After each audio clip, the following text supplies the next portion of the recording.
이 코로나19로 안정 기금을 주고 있는데 이거 신청하려면 그렇게 쉽지 않은 것 같더라고요. 특히나 이제 특고나 프리랜서 이런 분들은 이 표준화가 안 돼 있기 때문에 표준화가 돼서 잡혀주면 이렇게 딱 규격화돼 가지고 줄 수가 있는데 그렇지를 못하니까 그거 신청하려면 매우 뭐 자격 조건, 뭐 서류 이런 게 아주 많이 복잡한 것 같더라고요. 그래서 이 복잡한 것을 좀 완화하고 좀 규격화해서 이분들이 좀 쉽게 그걸 신청할 수 있도록 이렇게 해주는 게 필요한 것 같은데 혹시 우리 남 선생님 신청하실 때 어땠습니까? 특히 좀 복잡하셨을 것 같아요. 저는 끝까지 어떻게든 받아내고야 말리라는 심리로 꾹꾹 누르며 네. 정말 이름에도 불구하고 나는 받아야만 한다. 그래서 정말 하라는 거 다 해서 몇 번씩 가고 또 가고 또 하고 하면서 우리는 사실 이렇게 흔적이 많지 않거든요.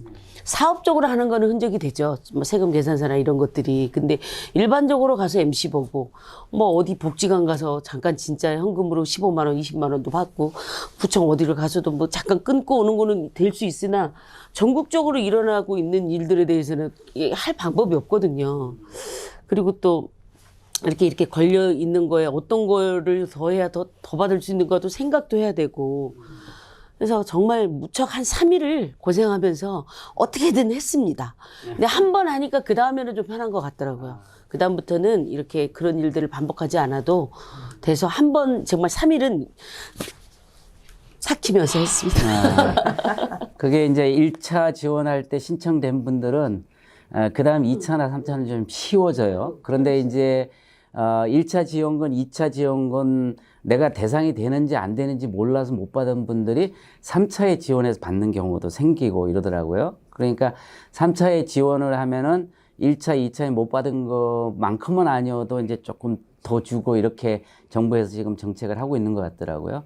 그마침 이게 이제 특수고용 노동자나 프리랜서 강사 이런 분들은 이런 재난안정지원금을 신청하는 것도 매우 복잡하고 그 룰 자체가 정확하게 파악이 안 되는 부분이 많은 애로사항이 있는 것 같아요. 근데 그러다 보니까 이 방송작가 유니온이라고 방송작가들이 노동조합을 만들어서 그 방송작가 노동조합에 들어있는 분들은 규격화 시켜가지고 정부하고 직접 대화해가지고 그거를 신청을 하고 이렇게 해서 좀 편리하게 하는 경우가 있거든요. 처음 들어봤어요. 예, 그런 거 처음 들어보셨죠? 예. 근데 이제 지금 우리 신옥숙 우리 강사님은 강사노동조합 그쪽에서 일을 하고 계시잖아요. 네네. 강사노동조합이 일종의 방송작가 유니온처럼 이렇게 그룹을 만들어서 그걸 좀 유형화하고 규격화 해가지고 정부하고 직접 대화해서 좀 쉽게 그런 과정들을 안전지원금이나 이런 걸 받을 수 있도록 대변하는 역할 이런 거 좀 필요할 것 같거든요. 우리 신 선생님 좀 그런 노력 요즘 어떻게 돼가고 있는지 좀 말씀 좀 해주셨어요. 작년서부터 2차례에 걸쳐서 경사노위라고 경제사회노동위원회. 경제사회노동위원회. 네네. 그게 문재인 대통령 직속 기관이에요. 그래서 거기에 이제 위원분들이 많이 계신데 각 계층의 위원분들이 계신데 저희 같이 이제 특고 프리랜서 이제 이렇게 비정규직 사람들을 이제 와서 애완들의 애로사항을 얘기해라 이런 시간이 있었어요. 그래서 광화문에 가서 강사들의 애로사항을 발표를 하고 이러이러한 게 어렵고 이러이러한 걸 좀 돌봐주십사 하고 예 발표하는 시간이 있었고요. 한 2번의 그런 기회가 있었고요.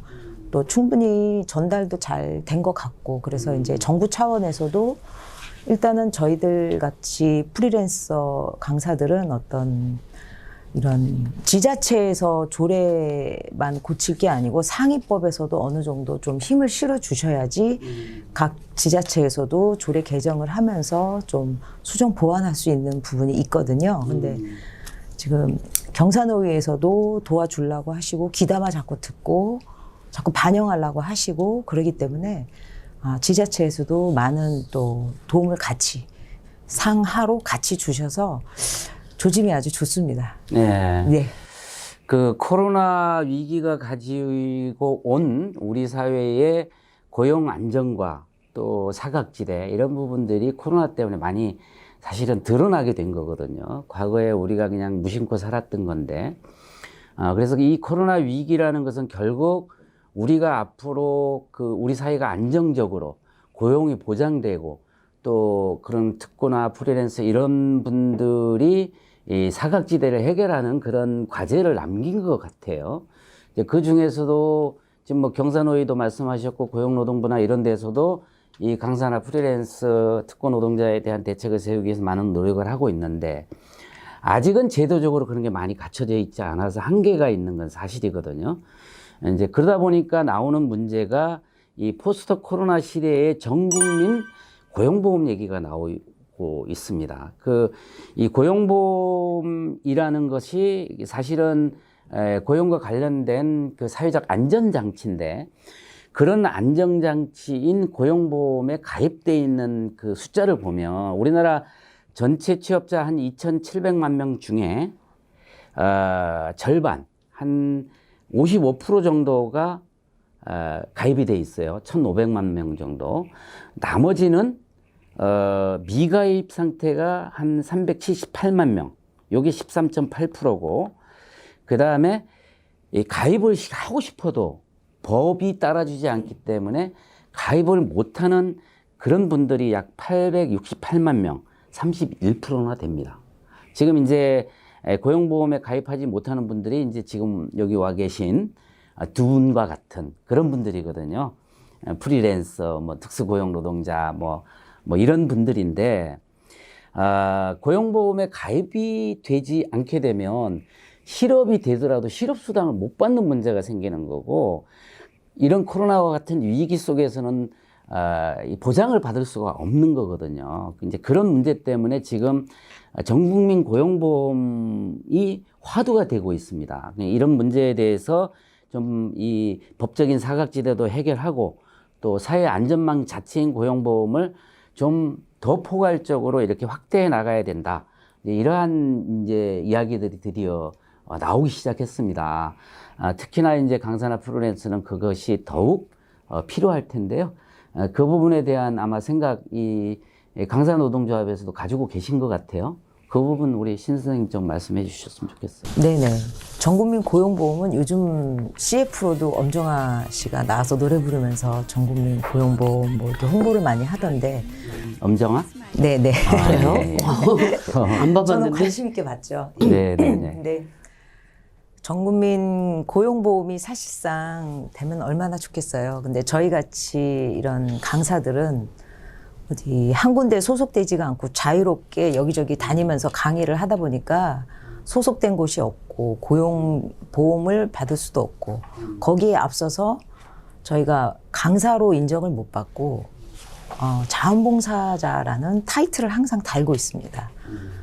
저희가 자원봉사를 하기 위해서 자원봉사자가 직업일 수는 없잖아요. 저희 강사도 직업임을 좀 인정을 해주셔야 고용보험이 또 시초가 될 텐데 저희 같은 경우는 강사 자체로 인정을 못 받고 자원봉사자라고 불리기 때문에 고용보험이라는 것 자체가 너무 꿈 같은 얘기고 현실과 너무 동떨어진 느낌도 많이 사실은 들고요.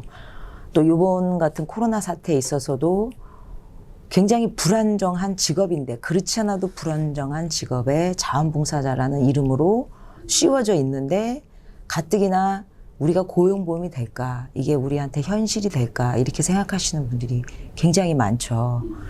이게 정말 정착화돼서 저희같이 불안정한 직업의 강사들도 고용보험이 돼서 실업수당이라든지 뭐 퇴직금이라든지 이런 게 보장이 된다면 얼마나 좋은 일자리겠어요. 네, 모든 강사님들의 꿈이겠죠. 이제 전국민 고용보험은 아마 앞으로 우리 사회가 복지가 확대되는 과정 속에서 특히나 이 코로나와 같은 위기 속에서는 반드시 필요하다고 그렇게 생각을 합니다. 당장은 그런 것들이 준비가 덜 돼 있고 법적인 법과 제도적인 것도 받쳐주고 있지 못한 현실인데 결국은 그걸 바꿔나가는 것이 이 코로나 위기를 극복한 이후의 세계라고 이렇게 저는 보여지고요. 이제는 고용보험이라는 게 과거에 피용자 보험이었던 것, 뭐 5인 그 기업 사업체 이상 사업체에서 돈을 대응을 해줘야 또 보험이 들게 되고 이런 어떤 것에서 벗어나서 어떤 형태로든지 취업이 되고 프리랜서로 활동을 해도 이 보험을 들 수 있도록 되어야 되고, 이 소득 기반에 뭔가 소득이 있는 사람은 고용보험을 들게 해주는, 소득이 있음에도 불구하고 법과 제도에 막혀서 고용보험을 못 들었던 프리랜서나 강사는 소득이 있다면은 들게 해줘야 그로 인해서 어떤 위기가 왔을 때 고용보험으로부터 실업수당을 받는다든지 하는 이런 사각지대를 해결할 수 있다. 이렇게 보면 결국은 우리가 전국민 고용보험으로 가야 된다. 이게 세계적인 추세고 우리나라가 가야 될 길도 그렇다. 이렇게 좀 생각이 되고요. 그런 노력을 함께 해보는 게 필요할 것 같고. 전 너무 부러웠어요. 사실은 그전에는 네. 일반 직장인보다 돈을 잘 버는 직종이었잖아요. 잘 나갈 때는. 제가 그나마 30년을 잘 나가는 축에 주류에 있었기 때문에 고용보험을 들 수 있는 상황이어도 들 생각도 없었고 들 필요도 없었고, 물론 이제 중간중간에 메르스 때나 세월호 때나 이럴 때 약간 단기간 한 6개월씩 어려울 때가 있었지만 그때도 이걸 들어야 된다는 생각은 안 했어요. 그리고 필요도 몰랐고요.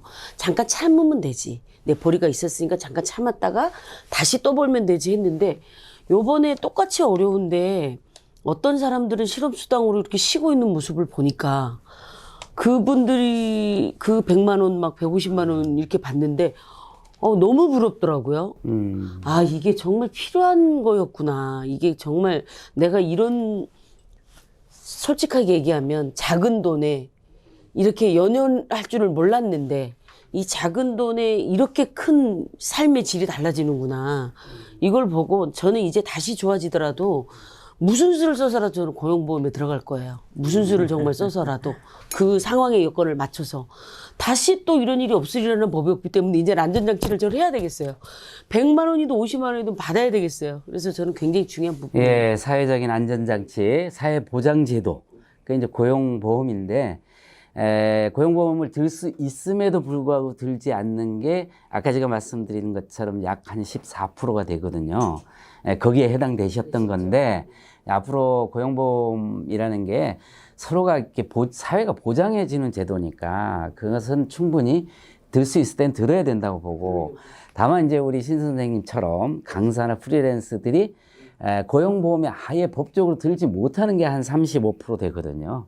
이제 그런 35%가 전국민 고용보험에 들 수 있도록 이 법적인 제도적인 거를 좀 개선하고 그렇게 가는 것이 이 코로나 위기를 극복한 이후에 우리 세계 사회가 돼야 된다. 이제 그런 결론을 좀 볼 수 있습니다. 지금 당장 그렇게 쉽지는 않은 이야기지만 그런 노력을 해 가야 된다. 이렇게 생각을 합니다.